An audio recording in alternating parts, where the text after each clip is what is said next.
গভীর রজনীতে আল্লাহর নবী বিশ্বনবী রাহমাতুল লিল আলামিন হুজরা শরীফ থেকে প্রচন্ড শীতের মধ্যে বের হয়েছেন। এমনি তাকায়া দেখে একজন বাঁকা হয়ে দাঁড়াইছে, সোজা হয়ে দাঁড়াতে পারে না, কাপড় এইভাবে ধরে রেখেছে। দাঁড়ায় বলেন, আসসালাতু ওয়াসসালামু আলাইকা ইয়া রাসূলুল্লাহ। আল্লাহর নবী বলেন, কে রে তুমি এত গভীর রজনীতে আমাকে সালাম দিচ্ছ? আল্লাহর নবী যেই মাত্র জিজ্ঞাসা করলেন, উনি ডাকতে, হুজুর আপনি কি আমাকে চিনতে পারেন নাই? আমি আব্দুল্লাহ। আল্লাহর নবী বলেন, কোন আব্দুল্লাহ? ওগো নবীজি, কিছুদিন আগে ইসলাম ধর্ম গ্রহণ করেছি, আমার নাম ছিল আব্দুল উজ্জা, আমি আপনার নামটা পরিবর্তন করে আব্দুল্লাহ রেখেছেন, আমি সেই আব্দুল্লাহ। বলেন, আমার আব্দুল্লাহ তো ধনী বাপ চাচা, তার বাপ চাচা ধনী ব্যবসায়ী ছেলে, সকাল বিকাল কাপড় পরিবর্তন করে আসতো। আজকে তো দেখা যায় গায়ে কাপড় নাই, একটা কাপড়ের টুকরা পরিধান করা, সোজা হয়ে দাঁড়াতে পারে না, তার লজ্জাস্থান খালি হয়ে যায়, হাত দিয়ে ধরে রাখছে কোন রকমে কাপড়ের টুকরা। আল্লাহর নবী বলেন, আমার আব্দুল্লাহর এই অবস্থা কেন? শীতের মধ্যে টরটর করে কাঁপতেছে, কিন্তু কোনো কথা বলে না, কোনো ডাক দেয় না। নবী গো, অপেক্ষায় বসে আছি, কোন সময় আপনি বের হবেন। আপনার নুরানি চেহারা যদি এক নজর দেখতে পারি, তাহলে আমার অন্তরে আর কোনো দুঃখ থাকবে না। আল্লাহর নবী বলেন, কি হলো তোমার এই অবস্থা কেন? আব্দুল্লাহ, হুজুর আপনার দরবারে কেন আসা যাওয়া করি? আমার চাচা আমাকে বলেছেন বাড়ি ছেড়ে যেতে হবে, আর না হয় মুহাম্মদের দরবার ছেড়ে যেতে হবে। নবী গো, আমি ঘোষণা দিয়েছি, প্রয়োজন বুঝে আপনার বাড়ি কেন তাম পৃথিবী ছেড়ে দিতে পারি, কিন্তু একটি মুহূর্তের জন্য বিশ্ব নবীর দরবার আমি ছাড়তে পারবো না। আপনারা যে আমাকে বাড়ির থেকে বের করে দিয়েছে, বের হওয়ার সময় বললো কাপড় চোপড় গুলো দিয়ে যাও, এগুলো তো আমাদের। উদ্দেশ্য হইল আমি উলঙ্গ হয়ে গেলে এটা যাব না, লজ্জায় তখন ঘরে বসে থাকবো, আপনার দরবারে আসবো না। আমি তখন আমার চাচাকে জানিয়ে দিলাম, ওগো চাচা, কাপড় হারাতে পারি, ইজ্জত সম্মান হারাতে পারি, আমি সর্বহারা হতে পারি, কিন্তু আল্লাহর কসম ঈমান হারা এক মুহূর্তের জন্য হতে পারবো না। আজকে যদি শরমের আর ইজ্জতের বয়ে কাপড়ের জন্য আমি ঈমান হারা হয়ে যাই, মৃত্যুর পরে কবর থেকে উলঙ্গ হয়ে আল্লাহর দরবারে উঠব, উলঙ্গ অবস্থায় জাহান্নামের মধ্যে দেওয়া হবে। আল্লাহর নবী আমার কাপড় চোপড় গুলো রেখে দিয়েছে। আমি আমার মার সামনে দাঁড়িয়ে বললাম, মা গো, আমার মা একটা কাপড় দেন না, আমি আমার লজ্জাস্থান রেখে বিশ্ব নবীর দরবারে যাব। ওগো মা, একটা নজর যদি আল্লাহর নবীকে দেখতে পারি, তাহলে আমার মনে আর কোনো ব্যথা থাকবে না। এই বলে হুজুর আমার মা একটা কাপড় দিয়েছেন, কোন রকমের লজ্জাস্থান রেখে আপনার হুজুরের সামনে এসে বসে আছি। কোন সময় আপনি বের হবেন, আপনার চেহারা মুবারক একটা নজর দেখার জন্য বসে আছি। নবীজি তার করুণ কাহিনী শুনে বিশ্ব নবী পর্যন্ত চোখের পানি রাখতে পারলেন। আল্লাহ নবী ডাক দিয়ে বলেন, আব্দুল্লাহ আমার ঘরে আয়, হুজুরের শরীফে আয়, এই নে আমার ব্যবহারের দুইখান কাপড় তোরে দান করলাম।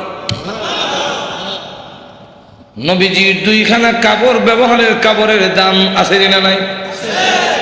এরপর থেকে আব্দুল্লাহ জুল বাগাদাইন হয়ে গেল, খালি আব্দুল্লাহ না, এখন টাইটেল লাগছে। আল্লাহ নবী একজন, আব্দুল্লাহ বল তোর কোন আকাঙ্ক্ষা আছে নি? আব্দুল্লাহ হুজুর দুনিয়ার কোনো আকাঙ্ক্ষা নাই, আপনার কাছে আমার একটা দরখাস্ত। ওগো নবীজি, আপনি বলেছেন শাহাদাতের মরণ হইলে মরণের কষ্ট হয় না, আপনি বলেছেন শাহাদাতের মরণ হইলে কবর গেলে মুনকার নাকির আসে না, আপনি বলেছেন শহীদ হয়ে মরলে কিয়ামতের মাঠে কোনো হিসাব কিতাব হবে না, বিনা হিসাবে জান্নাতে যাবে। তাই আমার দরখাস্ত, ওগো নবীজি আপনি আল্লাহর কাছে বলুন আমার শাহাদাতের কামনা যেন মহান আল্লাহ কবুল করে নেন। নবীজি দোয়া করে দিলেন, দোয়া রসুলের দোয়া, হাত উঠাইতে দেরি আর তো কবুল হইতে। আল্লাহ নবী বিশ্ব নবী রাহমাতুল লিল আলামিন দোয়া করে দিলেন। এখন আব্দুল্লাহর জন্য দোয়া কেমন কবুল হয়ে গেছে। তবুকের যুদ্ধে গেলেন, কিন্তু তবুকের যুদ্ধটা হলো না, ফিরে আসবেন। আব্দুল্লাহ রাস্তার মধ্যে অসুস্থ হয়ে গেলেন, সেখানে তিনি ইন্তেকাল করলেন। আল্লাহ নবী ঘোষণা দিয়েছেন, আল্লাহর রাস্তায় যখন মানুষ বের হয়ে যায়, রাস্তায় মারা গেল শাহাদাতের সওয়াব তাকে দেওয়া হয়। আমার আব্দুল্লাহকে গোসল দাও, কাফন পরাও, আমি নিজে জানাজার নামাজ পড়াবো। নবীজি নিজে জানাজার নামাজ পড়াইয়া লাশ যখন কবরের দিকে নিয়ে যায়, নবীজি পিছনে পিছনে যায়, কবরের পার গেলে পড়ে ডাক দিয়ে বলেন, সাহাবীরা রে, কেউ কবরে নামবে না, আমি তার কবরে নামবো। নবীজি আব্দুল্লাহ রাদিয়াল্লাহু আনহুর কবরে নামে দুই কাঁধ হাত উপর দিকে বাড়ায় দিয়ে বলেন, রে আব্দুল্লাহ, সাহাবীরা দে লাশটা আমার হাতে দে। একটু জোরে কর না, দে আমার আব্দুল্লাহর লাশ আমার কোলে ছেড়ে দে। নবীজির কোলে ছেড়ে দিলে নবীজি এইভাবে লাশটা উপর দিকে উঠাইয়া আকাশের দিকে তাকায় বলে, আল্লাহ আমি আব্দুল্লাহর প্রতি খুশি, তুমিও খুশি হয়ে যাও। আল্লাহ এখন আব্দুল্লাহর লাশটাকে আমার কোল থেকে তোমার রহমতের কোলে আমি স্থানান্তর করতে চাই। এই কথা শুনে সাহাবীরা গইরে কবর পার কান্না শুরু করেছেন। বিশেষ করে সাদ ইবনে আবি ওয়াক্কাস রাদিয়াল্লাহু আনহু ডাক দিয়ে বলে, মাটিতে গইরে কান্না আর বলে, আব্দুল্লাহ রে, এই লাশটা তোর না হইয়া আমার যদি হতো রে, আমার ভাগ্য কত ভালো ছিল রে আব্দুল্লাহ, এই লাশ তোর না হইয়া আমার যদি হতো, যেখানে আল্লাহর নবী বলতেছেন, আল্লাহ আমি খুশি, মেহেরবানি করে তুমিও আমার আব্দুল্লাহর প্রতি খুশি হয়ে যাও। আমার লক্ষ্য করে দেখুন, এইভাবে অনেক ঘটনা সারা রাত বললেও তো শেষ হবে না। এইভাবে বাড়ি ঘর ছেড়ে দিয়েছেন আল্লাহর দ্বীনের জন্য, ইসলামের জন্য, আল্লাহ নবীর জন্য।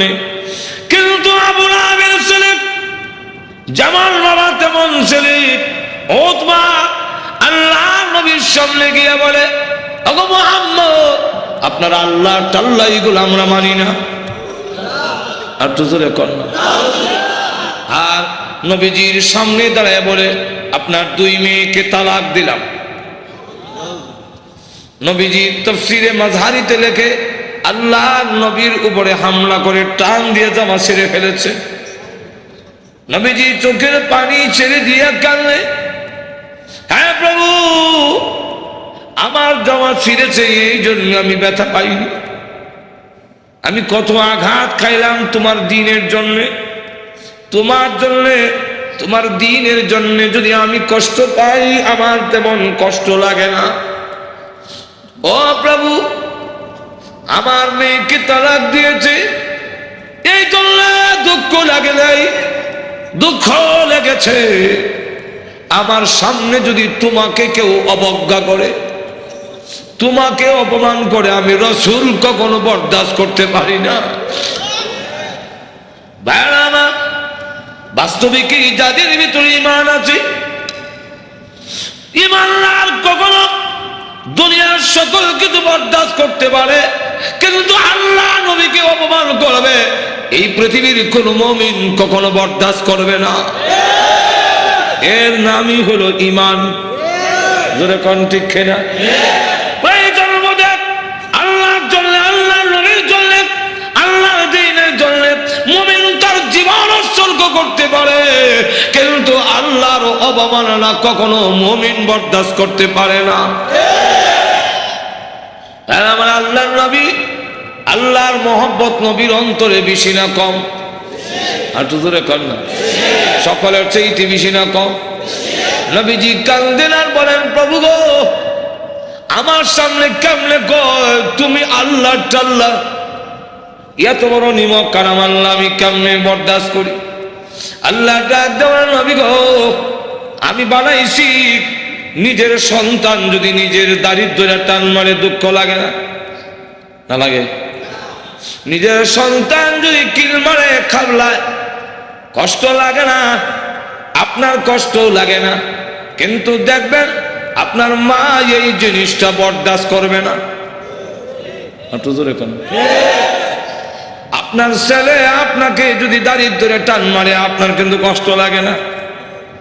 আপনার যদি খাবলা মারে আপনার কষ্ট লাগে না? মাথা ষোলো করে টানে আপনার কষ্ট লাগে না? লাথি মারে কষ্ট লাগে না, কিন্তু আপনার মা যদি দেখে তখন বরদাস্ত করে না। এটা কি তাহলে আল্লাহ ডাক দিয়ে বলে,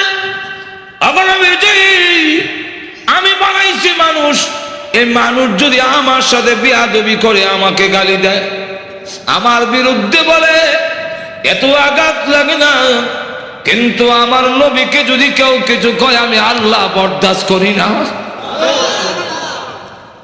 আমার নবীর বিয়াদব আমি আল্লাহ ছাড় দেই না। আমার নবীর গায়ে আঘাত করলে আমার কষ্ট লাগে। সে পাথর নিয়ে আপনাকে মারতে এসেছে, এই জন্য আমি আল্লাহ আয়াত নাযিল করে জানাইয়া দিলাম। নবীজি এখন বদদুয়া করেন, আল্লাহ তোমার কুকুর সমূহ থেকে একটা কুকুরের উপরে মুসাল্লাত করে দাও, ছড়াইয়া দাও। আল্লাহ আবু লাহাবের ছেলে উতবার উপরে তুমি কুত্তা লাগাইয়া দাও। আল্লাহ নবীর দোয়া হোক বদদুয়া হোক, জবান থেকে বের হতে দেরি হয়, আল্লাহর দরবারে তা কবুল হইতে একটা মিনিট দেরি হয় না।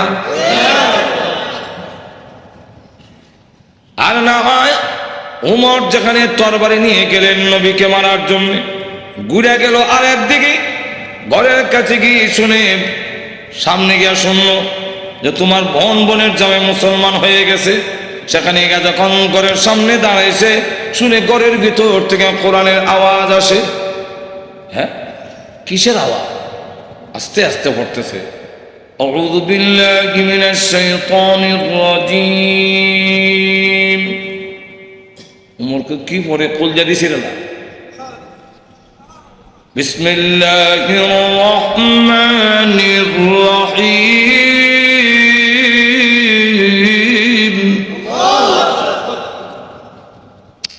এই গরকে আওয়াজ হইল না, ফাতেমা কাহা আজরাইল আইছে,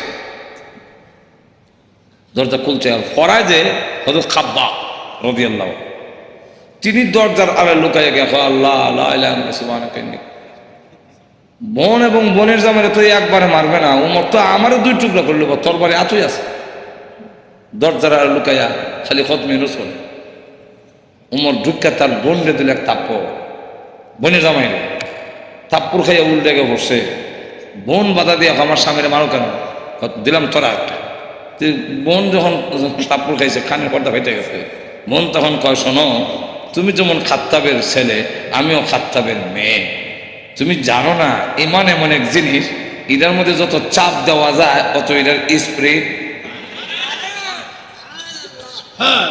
ইমানদার এমন এক জিনিস, এটার যত গুতা দিব অত ভালো উঠবো। গুতা দিত না, ঘুমাইত না। চিড়িয়াখানা গেছে, দেখা চিড়িয়াখানা এক বেটা গে দেখে ফিঞ্জিরের ভিতরে রড দিয়া বাঘ তো আটকাইতেছে, দেখছেন না?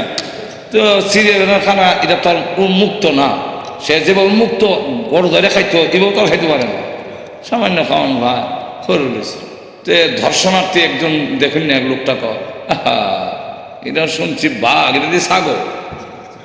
বাঘে না মানুষ দেখলে তর্জন গর্জন করে, এটা দিয়ে কিচ্ছু কয় তো দিছে ছাতি দেখ গুতা করে, জানোস না ভাব গুতা দিলে ভালো উঠবো, যেমন গুতা দিছে এমনি কয় হ্যাঁ হ্যাঁ করে যেন খাইছে। জুতা মুজা হাতে হারাই একটা দিছে দশ ধরে কোন ঠিক কিনা। ফাতেমা ডাক দেখো, ভাই তুমি যে আমার চট দিছে মনে করছো আমি বন্ধ হয়ে যাবো? সুস্পষ্ট করে বলে দেই, সত্য ধর্ম গ্রহণ করছি, মারতে পারো, জীবন গেল ছাত্র। এখন কয় এই এটা নিয়ম, মানুষ যখন দিনের উপরে ইসলামের উপরে অটল অচল থাকে তখন তারা আল্লাহর সাহায্য আসে, আর যারা নির্যাতন করে হেরার দিলের মধ্যে আল্লাহ ডর ঢুকাইয়া দেয়। উমর কয়, ইয়া তো মারলাম তো সামলাইতাম পারি না, কি পড়ছি রে, দেখো না তোমাকে দেওয়া যাবে না। কেন? এটা কোরআনের অংশ।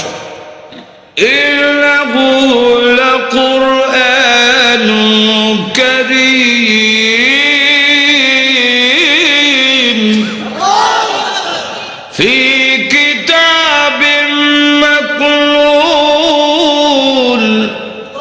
لا يمسه إلا المطهرون।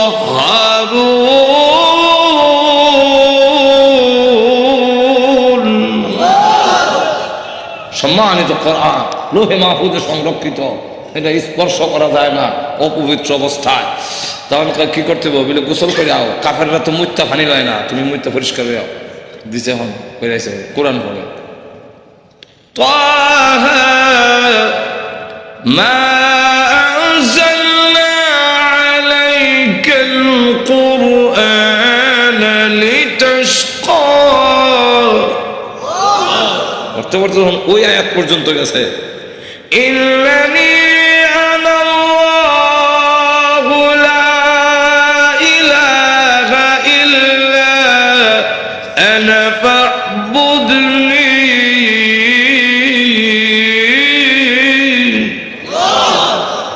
দেখে চোখ থেকে পানি নহর চালু হয়েছে।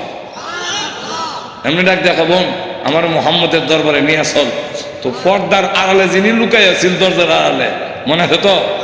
ঘটনা কোনটা আমার উদ্দেশ্য না, ঘটনা বলে তো এইটার মধ্যে 1 ঘন্টা দেবো। ঘটনা কোন উদ্দেশ্য না, উদ্দেশ্যটা হইল ওই কথাটা বুঝে পেলে গা দরজার আড়াল থেকে এমনি কয় আর লুকাই থেকে লাভ নাই। তখন বুঝে লেছে উমর মারত না। তো সংবাদটা আমি আগে দিলাই, কারো সুসংবাদ আগে দিতে একটা মনের মধ্যে একটা আনন্দ পাওয়া যায়, তো আমি আগে দিলাই। এমনি দরজার বাইরে থেকে আড়াল থেকে বেরিয়ে কয়, হ্যাঁ মা, তাদেরকে কোরআন শরীফ আমি পড়াইছি। আচ্ছা, তো আপনাকে সুসংবাদটা দেওয়ার জন্য বেরিয়েছে, তখন লুকাই আসলাম। কি সুসংবাদ? বিলা দারুল আরকাম, গোপন ঘাঁটি, যেখানে দিন প্রচার করা হয় লুকাই লুকাই এখান থেকে, যার নাম ছিল দারুল আরকাম। এই দারুল আরকামে গত রাত্রে আমি বিশ্ব নবীকে দোয়া করতে শুনছি। আল্লাহ রসুল বলছেন, আল্লাহুম্মা আইজ্জিল ইসলামা বি আহাদিল উমরাইন। আল্লাহ 2টা উমর থেকে একটা উমর ইসলামের ভিতরে এনে ইসলামের শক্তিশালী করে দাও। একটা হলো উমর ইবনুল খাত্তাব, আর একটা হলো উমর ইবনে হিশাম, যার টাইটেল হলো আবু জেহেল। আগে আসলে আবুল হাকাম, এরও নাম উমর, আর আমিরুল মুমিনিন উনার নামও উমর। আল্লাহ রসুল বলে, এই 2টা উমর থেকে একটা উমর আমারে দাও। আল্লাহ রাব্বুল আলামিন মনে হয় গত রাত্রের রসুলের দোয়াটা তোমার বেলায় কবুল হয়ে গেছে। কথাটা বুঝলেন তো? রসুল দোয়া করতে দেরি হয়, বোধ দোয়া হোক এরকম। তো এই অবস্থায় দোয়া যখন বোধ দোয়া হোক আর দোয়া হোক কবুল হয়ে যায়, রসুল যখন কইয়া দিলেন কুকুর সমূহ থেকে একটা কুকুর ছড়াইয়া দাও, এখন দেখেন কি হয়। আবুল আহাবের ছেলে উতবা, সে সিরিয়ার থেকে ব্যবসায়ী কাফেলা নিয়ে আসতেছে। রাস্তার এক জায়গার মধ্যে বিশ্রামের জন্যে তাদের গমের বস্তা, খেজুরের বস্তা তৈছে। এমনি দেখে পাহাড়ের টিলার মধ্যে একটা ভাগ বৈশা, খালি মাথা ঘুরাইয়া আবু লাহাবের ছেলে উতবারে ভালো করে দেখে, যেমন বোঝা যায় গোয়েন্দা অফিসার আসামি দেখতেছে। এমনি সে ডাক দিয়া কয়, ও আমার সাথীরা, বাঘ যেইভাবে আমার দিকে চায় এতে বোঝা যায় মুহাম্মদের বদদুয়া কবুল হয়ে গেছে। তো রসুল তো বলছিলেন কুকুর, এখন তো বাঘ, উল্টা দি না, উল্টা না, রসুল কুকুর দিয়া বাঘই বুঝাইছেন। হেরাও বুঝছে, এর কারণ রসুল বাঘ কইয়া কুকুর কইয়া কুত্তা বুঝাইলেন কেমনে? কুকুর মানে বাঘ, বাঘ মানে কুকুর, 2টার একটা মিল আছে। কি মিল? চতুষ্পদ জানোয়ারের মধ্যে কুত্তা হাও আলগি দিয়া পেশাব করে, আর বাঘও হাও আলগি দিয়া পেশাব করে। তাহলে মুতায় মুতায় 2টার একটা মিল আছে। হাইওয়াতুল হাইওয়ান নামক কিতাবের মধ্যে এই ইয়েটা দিচ্ছেন, কথা বুঝছেন? এখন আসুন, তাহলে দেখা গেল এই অবস্থায় সকলে আপনি আমাদের ছেলে, সর্দারের ছেলে, আপনার সিকিউরিটির ব্যবস্থা আমরা করবো। আপনি ভয় পাচ্ছেন কেন? সিকিউরিটি তারা করবে। সিকিউরিটি কত সিকিউরিটি বন্ধ করলে খারাপ হিসেবে লোক নাই। মানুষ নেই, গেল এরকম বহুত ঘটনা। আটো জোরে এখন না, গজব আসবার হইলে ফিরাইতে পারে না। এমন দেখা গেল সিকিউরিটি দিব, তখন তারা সব গমের বস্তা বুঝলেননি আর খেজুরের বস্তা একখানে একত্রিত করে একটা উষা পাহাড়ের টিলার মতো মানে সেখানে জায়গা করে দিয়ে বলেন আপনি সেখানে ঘুমান, আমরা নিচেরে ঘুমাবো। বাঘের নিয়ম হইল আগে যারে পায় তারে খায়, তা আমাদেরকে খেয়ে না মেরে খাবে, এর আগে তো না ঘুমান। মানুষ সব ঘুমাইছে, হ্যাঁ নাক ডাকা। যখন নাক ডাকা আরম্ভ হয়েছে বাঘে কয় আমার যাওয়ার টাইম হয়েছে। আল্লাহ যাইবার আগে গন্ধটা তোর নাক ফিট করে দেয়, এই গন্ধে যারে পাবি তারে ধরবি, উল্টা পাল্টা ধরিস না। বাঘ গিয়া যতটুকু ঘুমাইছে সবটুকু চেক করে, কারণ প্রত্যেকের শরীরে আলাদা একটা ছোট সময় বাইসাব যখন কোথায় গেঞ্জি রানবে আমার গেঞ্জি রানিচ্ছেন, এখন কোন গেঞ্জি আব্বার কোনটা বাইসাব বুঝতাম না, আর নিলে থাপ্পর খাম উল্টা পাল্টা নিলে তো না হো লাগাইতাম, না করে লাগাই বুঝতাম এটা আব্বার গেঞ্জি, এটা বাইসাব গেঞ্জি। গন্ধের শরীরে একটা গন্ধ আছে না, তো বাঘে গিয়ে সবচেয়ে চেক করে গন্ধ তো মিলে না, আমার আসামি কো মাথা ঘুরাই দেখে বস্তার ঘুরে একটা ঘুমায় নাকটা হাইতেছে, তাহলে এটা দেখে ফেলি লাভ দিয়ে বস্তার ঘুরছে, ওইটা নাক লাগাইতে পারে, এই যে আমার আসামি বলা হচ্ছে। নিচে নিয়া মাথা এখানে, পা এখানে, হাত এখানে, নাড়ি বুড়ি এখানে, আলাদা আলাদা করিয়া মাছের ভাগার মতো ছড়াইয়া বাঘ আবার গিয়া টিলাত বৈশা পলক দৃষ্টিতে তাকে রয়েছে। এরা ঘুম থেকে উঠতে যখন চিৎকার দিবে আমি আনন্দ করব, আল্লাহ এবং নবীর দুশমনরে আমি খতম করেছি। এরা ঘুম থেকে সিকিউরিটি দিও, সিকিউরিটি আমাদের শেষ করে ফেলেছে, আমি করছি। আল্লাহ তখন আয়াত নাযিল করলেন, এই হলো শানে নাযিল আয়াত নাযিল করে বলে কুতিলাল ইনসানু মা আকফারহু,